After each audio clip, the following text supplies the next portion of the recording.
एक गांव में एक गरीब औरत रहती थी। उसके यहाँ कोई औलाद ना थी। बहुत देर के बाद एक लड़का पैदा हुआ और लड़का बहुत ही खूबसूरत था। लड़के को पाकर वो दोनों बहुत खुश हुए कि हमारी तो किस्मत जाग गई। फिर एक दिन ऐसा हुआ कि एक पंडित ना उनके घर पे आया और उसने लड़के की तरफ देखा और उसके माता पिता से कहा, अरे वाह, क्या कमाल बच्चा है आपका, इसकी तो बहुत अच्छी किस्मत है। ये बेटा 15 वर्ष की उम्र में एक राजा बन जाएगा और जल्दी ही एक राजकुमारी से इसकी शादी भी होगी। बहुत अच्छी किस्मत वाला लड़का है आपका ये बात जब पंडित ने बोली तो माता पिता बहुत खुश हुए और ये बात जो थी वो आहिस्ता आहिस्ता पूरे गांव में फैल गई कि ऐसा ऐसा लड़का एक पैदा हुआ है। इत्तेफाक से राजा उसी गांव से गुजर रहा था, शिकार करने के लिए जा रहा था। तो एक सैनिक ने राजा को बोला कि इस घर में एक लड़का पैदा हुआ है और पंडित ने उसका ये हाल व हवाल बताया है कि वो 15 वर्ष की उम्र में राजकुमारी से शादी भी करेगा और राजा भी बन जाएगा। तो राजा बहुत बुरे दिल का आदमी था। उसने सुनते ही ये कहा कि किसी तरह भी करके इस लड़के को मार देना चाहिए। राजा ये सोचकर उसी घर की तरफ जाने लगा।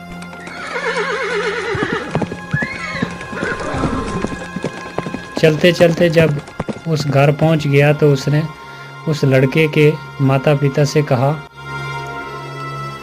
इस लड़के को तुम मुझे दे दो, मैं इसकी अच्छे तरीके से परवरिश करूंगा और जब जवान हो गया तो मैं तुम्हें वापस लौटा दूंगा। नहीं नहीं राजा जी, हम आपको अपना बेटा नहीं दे सकते। बहुत देर के बाद हमारे यहाँ एक बेटा पैदा हुआ है, तो आप क्षमा करें हमें। माँ ने जब इनकार कर दिया तो राजा के डराने धमकाने से आखिर मान ही गए दोनों बेटा देने के लिए। राजा लड़के को लेकर एक जंगल की तरफ चला गया।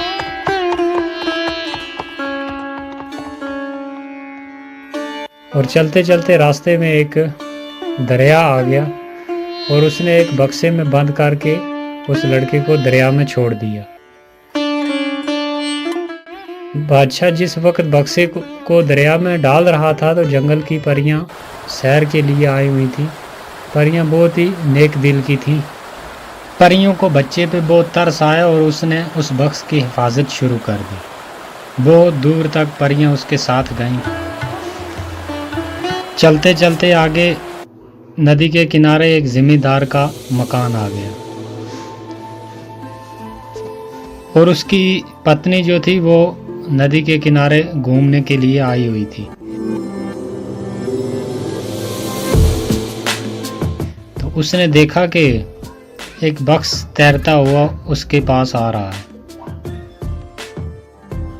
वो बक्स निकाला उसने तो वो क्या देखती है, एक बहुत ही खूबसूरत बच्चा उसके बीच लेटा हुआ है। तो वो उसे पाकर बहुत खुश हुई, उसने सीने से लगा लिया।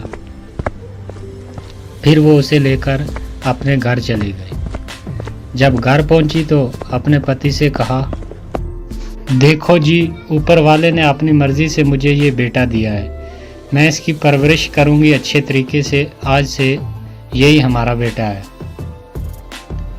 अरे वाह, बिल्कुल बिल्कुल, क्यों नहीं, हमें तो बेटा ही चाहिए था। हे ऊपर वाले, तेरा लाख लाख शुक्र है।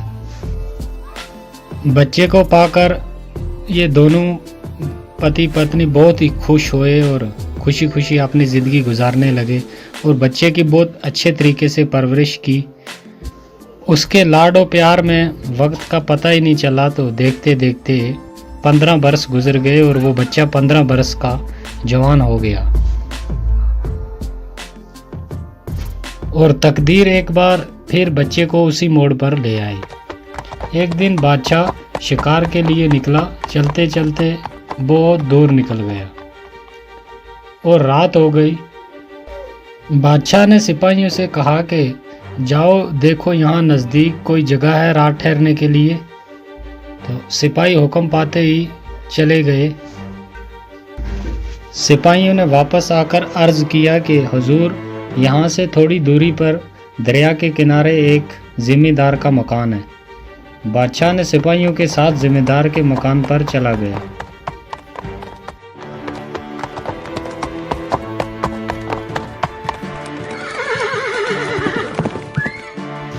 बादशाह जब उसी घर पहुंचा तो घर वालों ने बड़ी इज्जत और खलूस के साथ उसे खिलाया पिलाया, अच्छे तरीके से उसकी मेहमान नवाजी की। फिर बादशाह ने क्या किया कि उस जिम्मेदार से पूछा, क्या तुम्हारी कोई औलाद है, कोई लड़का है, लड़की है तुम्हारी? हुजूर, हमारा तो अपना कोई बेटा नहीं है, लेकिन ऊपर वाले ने ये बेटा हमें दिया हुआ है। अब तो यही लड़का यही लड़की, हमारा तो सब कुछ यही है। तो बादशाह ने हैरानगी से उससे पूछा कि ये लड़का तुम्हें मिला कहाँ से? फिर उस जिम्मेदार ने सारी कहानी बादशाह को कह सुनाई और बादशाह जिम्मेदार की बात सुनकर सोच में पड़ गया। बादशाह को समझ आ गया कि ये वही लड़का है। वो समझ गया जिसको इसने बक्स में बंद करके दरिया में फेंक दिया था। बादशाह लड़के की जान लेने के लिए नई तरकीब सोचने लगा।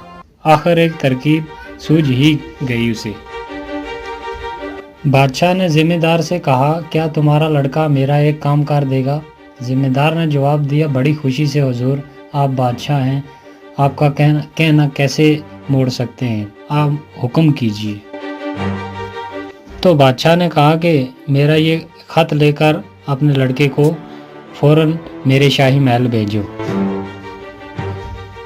जिम्मेदार ने बादशाह से अर्ज किया कि हुजूर, अभी तो बहुत रात हो गई है और रास्ते में बहुत घना जंगल भी है, तो अगर आपको इतराज़ ना हो तो सुबह होते ही मेरा लड़का जो है वो खत लेकर चला जाएगा। तो बादशाह ने कहा कि नहीं नहीं, अभी और इसी वक्त जाना होगा। तो बाप ने बेटे को खत देकर आखिर रवाना कर दिया। वो चलने लगा।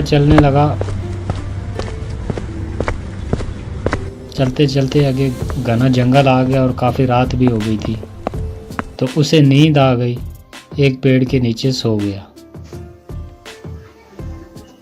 वो सो रहा था कि वहाँ पर परियां आ गई, वही परियां जिन्होंने उस बक्स की उस वक्त हिफाजत की थी। तो उसके हाथ में वो ख़त देखा परी ने और फ़ौरन आकर वो ख़त लेकर पढ़ा। तो उसमें लिखा था कि ये लड़का जब शाही महल पहुंचेगा तो इसका फौरी कत्ल कर देना। तो परी ने वो ख़त लेकर अपने पास रख लिया और अपने पास से एक ख़त लिख कर उस लड़के के हाथ में रख दिया। जब सुबह आई तो लड़का उठा और जल्दी जल्दी वो ख़त लेकर महल की ओर जाने लगा। और नए ख़त में जो परी ने दिया उसमें ये लिखा था कि जैसे ही ये लड़का महल पहुंचेगा, इसे फ़ौरन शाही लिबास पहनाकर इसकी राजकुमारी से शादी कर दी जाए।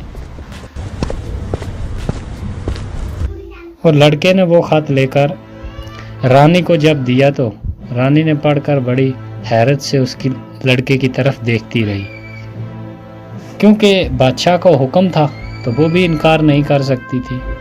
तो उसने फ़ौरन। तो दोस्तों, आपको क्या लगता है ये लड़का बच पाएगा या नहीं? आगे क्या हुआ इसके साथ, वो देखने के लिए प्लीज़ चैनल को सब्सक्राइब कर दें और वीडियो को लाइक कर दें, ताकि हम आपको वीडियो का दूसरा भाग जल्दी दिखा सकें।